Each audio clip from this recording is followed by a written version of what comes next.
Le Grand Matin Sud Radio. L'enquête de la matinée. Et notre enquête ce matin, avec cette question, veut-on encore des agriculteurs? Vous commentez sur les réseaux sociaux depuis ce matin. Vous êtes en majorité à dire non. Oui, sur Facebook et sur Twitter. Vous nous appelez maintenant au 0826 300 300 avec nos invités ce matin. Georges de Carvalho, bonjour. Bonjour. Vous êtes responsable de la communication du syndicat des bouchers de Paris et artisan boucher charcutier. Sébastien Arsac, bonjour. Vous êtes porte-parole de l'association L214 et nous avons en ligne Élodie Doumagne, qui est secrétaire générale des jeunes agriculteurs de Haute-Garonne. Oui, absolument. Alors avant d'entamer le débat, on va faire une petite pause, mais juste parce que nous avons Élodie Doumagne, donc, qui est par ligne en fait avec nous, qui a manifesté hier, ou en tout cas il y avait un appel à manifestation des agriculteurs, 10 000 à peu près. Pour vous, ça a été un succès ou pas, cette manifestation, Élodie Doumagne, hier? Tout d'abord, bonjour à tous. Oui. Donc, oui, effectivement, nous étions hier sur Toulouse, la Rocade, pour montrer notre mécontentement de tout ce qui peut se passer en ce moment. Oui.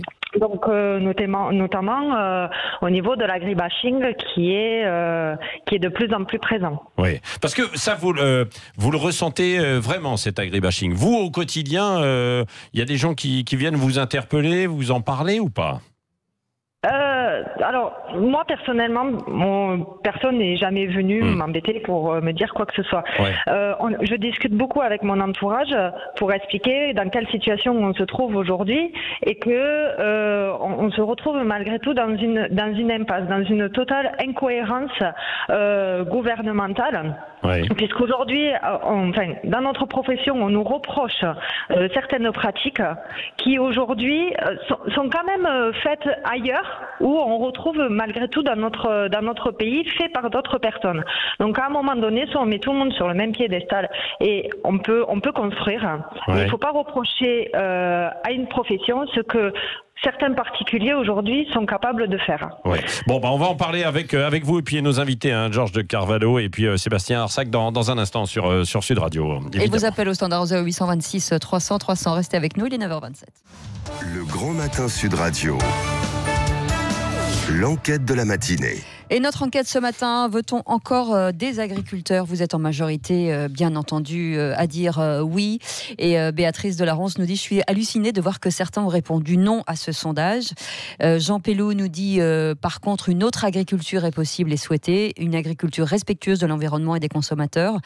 Voilà. Il y a aussi Olivier Douron qui nous dit « C'est déjà triste à dire, mais il faudrait consommer local à défaut de national. Si tous les soi-disant pro-agriculteurs consommer mieux, ça ferait du bien à notre agriculture qui doit se battre contre les invasions étrangères. » Ouais, voilà. Non, mais c'est vrai, il y a énormément de messages, de réactions, de messages. Cet agribashing est intolérable, dit par exemple Michel Dutarn. Ceux qui le font n'ont jamais mis les pieds dans une ferme. Les émissions de télé-réalité où sont mis en scène des agriculteurs contribuent à dénigrer nos paysans.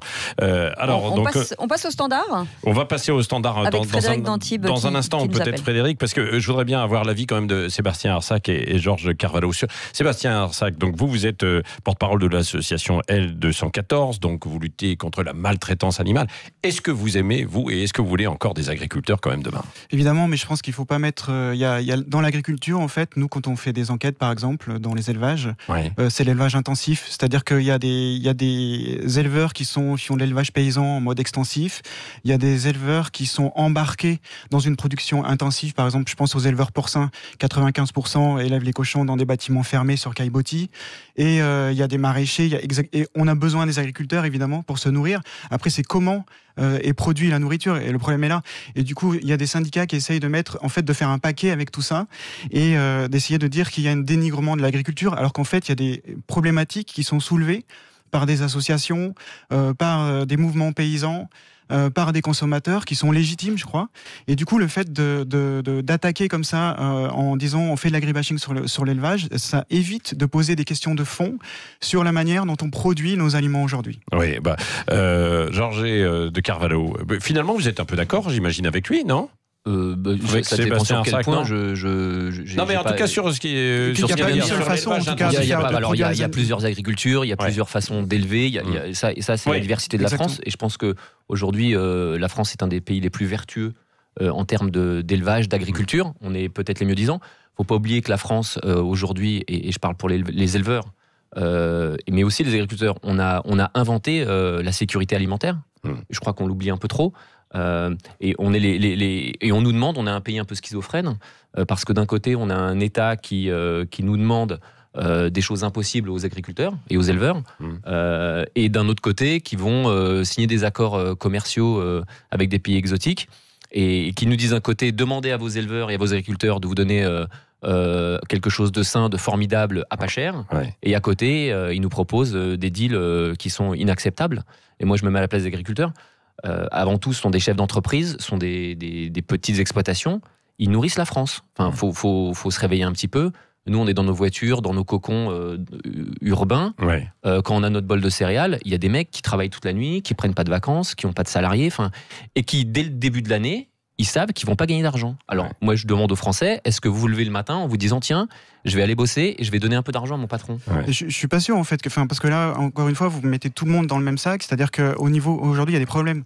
L'agriculture, aujourd'hui, on sait que c'est des problèmes de partage de ressources, etc. Enfin, les rapports du GIEC sur le réchauffement climatique, tout ça. L'agriculture, il y a un vrai, des vraies questions de fond à se poser là-dessus. Et aujourd'hui, quand on regarde les sondages, en fait, sur les consommateurs au niveau du monde agricole, on voit qu'il n'y a pas du tout de désaveu. Il y en a eu. Je suis tombé sur un sondage de l'IFOP de cette année. 75% des Français pensent que les consommateurs peuvent avoir confiance dans les agriculteurs. C'est 2 points de plus que l'année dernière, 6 points de plus qu'il y a un an et 8 points de plus qu'il y a 2 ans. Donc il n'y a pas cette image de dénigrement, en fait. C'est quand on a des... Après, par contre, on a des rapports. Donc je pense que là, il y a une stratégie à la fois des syndicats, c'est-à-dire le vieil adage, la meilleure défense, c'est l'attaque. Donc de dire, on est attaqué, on est dénigré. Donc, ils sont un peu attaqués quand même, c'est vrai. Oui, mais sur des vraies choses, quoi. Quand il y a un rapport du GIEC qui sort, quand on dit que la viande rouge est probablement cancérigène, etc.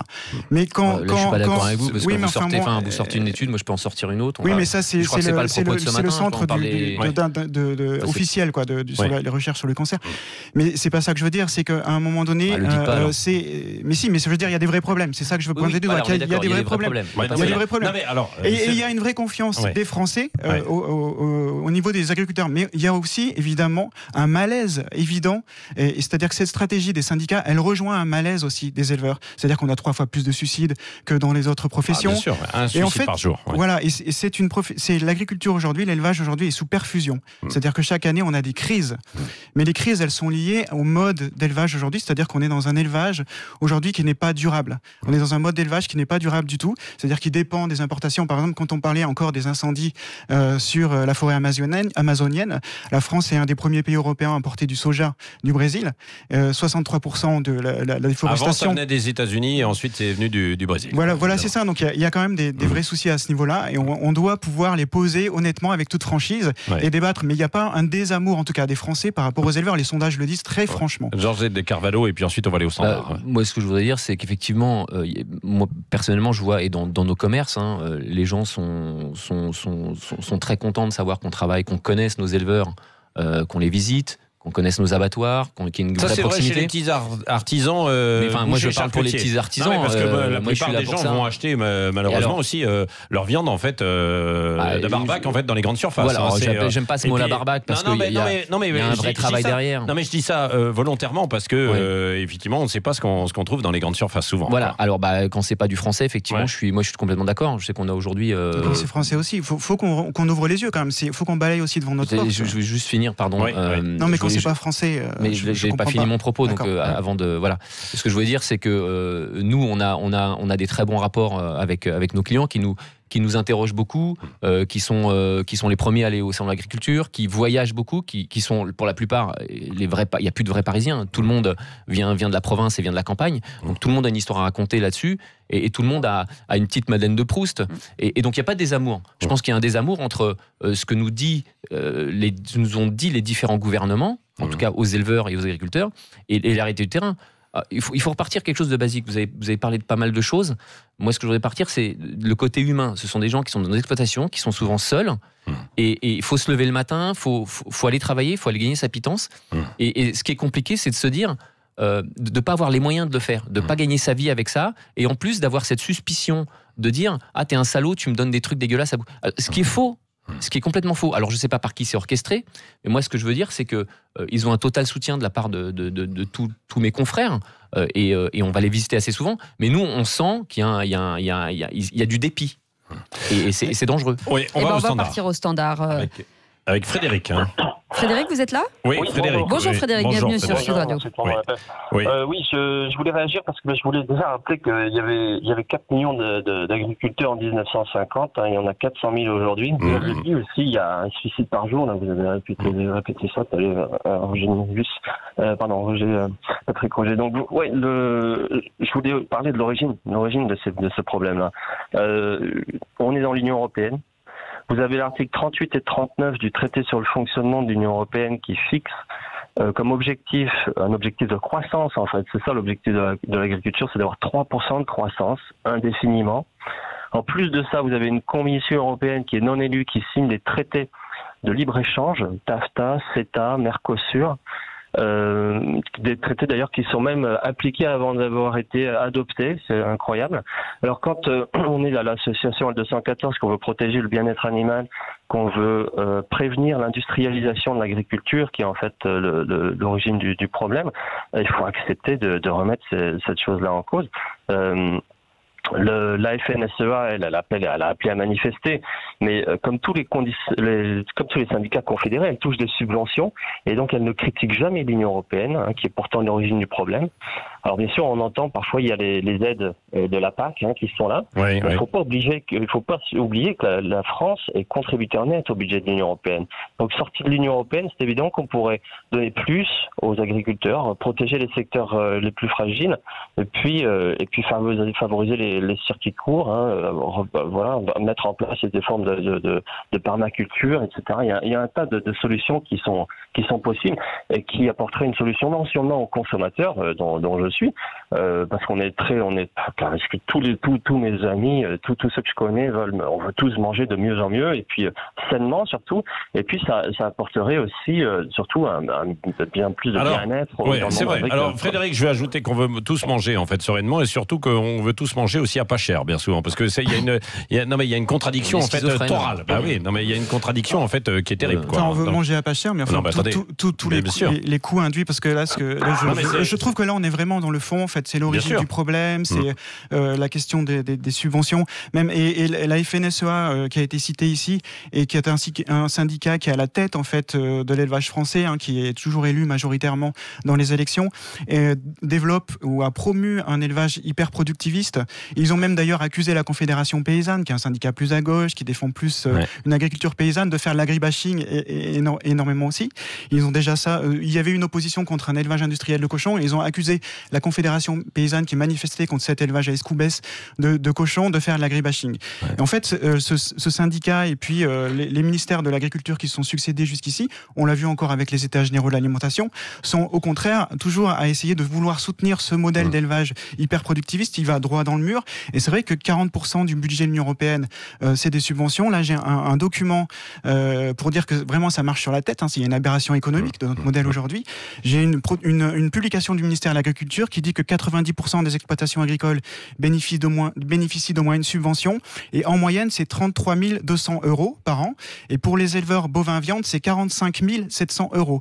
C'est-à-dire qu'ils touchent à peu près 4 000 € pour les bovins viande par mois de subvention de l'Union européenne. Vous imaginez un autre système aujourd'hui. Vous savez pourquoi. C'est-à-dire qu'en fait, vous savez pourquoi. C'est parce qu'en fait, il y a une distorsion en fait dans la concurrence puisque tout est ouvert et donc c'est pour ça. Sinon, ce serait exactement la même chose si vous, en fait, on vous disait que demain à votre place, vous auriez en fait un Chinois ou quelqu'un d'autre qui occuperait votre poste. Et donc, votre poste, vous ne pourriez pas le tenir. Vous seriez payé 100 € par mois. Vous connaissez les charges qu'ils ont à payer. Du coup, on a des. Ce que je veux dire par là, c'est que ce modèle d'élevage-là, il marche sur la tête. Et qu'il y a des éleveurs qui font du circuit court, qui font du local, qui sont pas dans les manifestations aujourd'hui parce qu'ils s'en sortent très très bien, et que c'est un autre modèle. Ils ont beaucoup de difficultés. Oui, mais après attention, ils s'en sortent très très bien, mais ils s'adressent à combien de pourcentage de la population au prix il faut remettre les choses. Vous savez combien les gens dépensent par mois pour la nourriture, de moins en moins parce que tout est très cher. Donc ça c'est hyper important aussi de revenir à ce niveau-là. Faut pas oublier. Et ça, c'est une grande critique qu'on fait tous, mais tous les entrepreneurs de France, c'est qu'on a des gens au gouvernement qui prennent des décisions qui n'ont jamais été entrepreneurs et qui, pour la plupart, n'ont jamais été salariés. Donc, nous expliquer comment il faut faire pour gérer une exploitation, qu'avec des subventions, ça va aller mieux. Ces mecs-là, ils n'ont jamais fait une fiche de paye de leur vie. Et ils viennent nous apprendre à gérer et à nous dire, vous allez voir, on va faire ça va aller de mieux en mieux. Oui, mais on voit que les syndicats qui sont à la tête du monde agricole, ils gèrent pas mieux. Enfin, je veux dire, le constat, Alors, je veux dire, il est quand même implacable. On a Élodie, qui est secrétaire générale des jeunes agriculteurs de Haute-Garonne, justement. Alors, Élodie, vous avez entendu ce débat. C'est vous qui allez peut-être conclure, justement. Oui, donc du coup, je vous écoute depuis tout à l'heure. Malheureusement, je ne peux pas interagir parce qu'on m'a coupé le micro. Mais bon, maintenant que j'ai la parole, vous l'avez. Mais maintenant que je l'ai, je vais réagir un petit peu à tout cela. Alors, effectivement, je rejoins donc Frédéric tout à l'heure qui a cité qu'on était de moins en moins d'agriculteurs. Effectivement, on est de moins en moins d'agriculteurs parce que tout simplement, on n'arrive pas à régénérer la succession sur les exploitations. Aujourd'hui, notre métier ne donne pas envie de le faire. Tout simplement parce que, grosso modo, voilà, on nous en empêche. Donc, à un moment donné, quand on nous empêche de faire un métier, on se dit pourquoi y passer sa santé, grosso modo, parce que c'est des tracas, c'est des problèmes, et en plus on n'a pas de salaire à la fin de l'année. Mais au contraire, on est de plus en plus à vouloir manger, à vouloir de la viande abondamment dans nos rayons, à sortir le matin, à se dire je vais aller faire les courses, mais je veux absolument un instant T, ça et ça, des céréales, je veux des tomates l'hiver, je veux des bananes toute l'année. On est dans une société de consommation. Aujourd'hui, Sébastien, du coup, vous dénoncez les élevages industriels.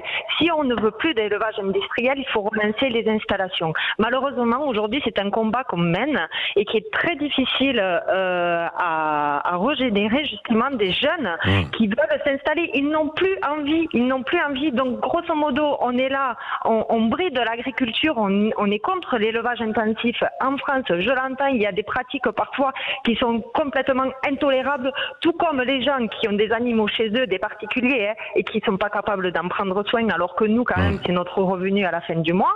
Donc là aussi, il y a plusieurs combats, je pense, au niveau de la défense animale. Bref, c'est un autre sujet. Et en attendant, on n'est pas capable d'empêcher un seul morceau de viande de rentrer sur notre territoire provenant du Mercosur, ou alors empêcher du blé canadien qui a reçu un glyphosate en 3 semaines d'être ramassé. Donc à un moment donné, avant de taper... Ou du soja qui transite, ou tout comme du maïs par l'Espagne, etc. Enfin, bref, on pourrait en parler des heures et des heures. Non, mais ça, c'est vrai. Donc, à un moment donné, je veux bien qu'on tape sur les Français. D'autre part, mais attention, on tape sur les agriculteurs français à condition d'empêcher, primo, toute l'importation qui est en train de faire. Ainsi que toutes les importations européennes à ce moment-là. Parce qu'il faut savoir qu'il y a des normes européennes. J'en ai pas pour longtemps parce que malheureusement j'ai un second métier. Bien sûr.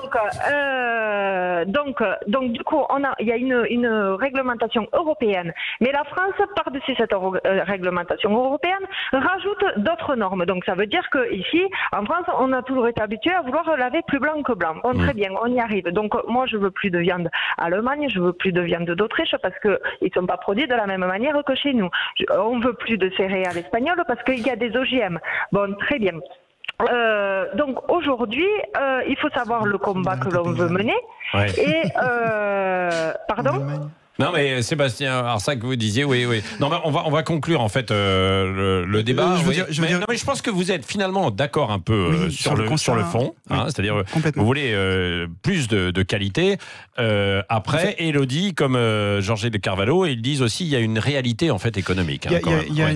Faut être concret, il faut apporter une solution. Nous, ce qu'on fait au sein de l'ASSO depuis plusieurs années, par exemple, on a réussi à convaincre tous les supermarchés d'arrêter de commercialiser les œufs qui sont issus d'élevage de cages en batterie.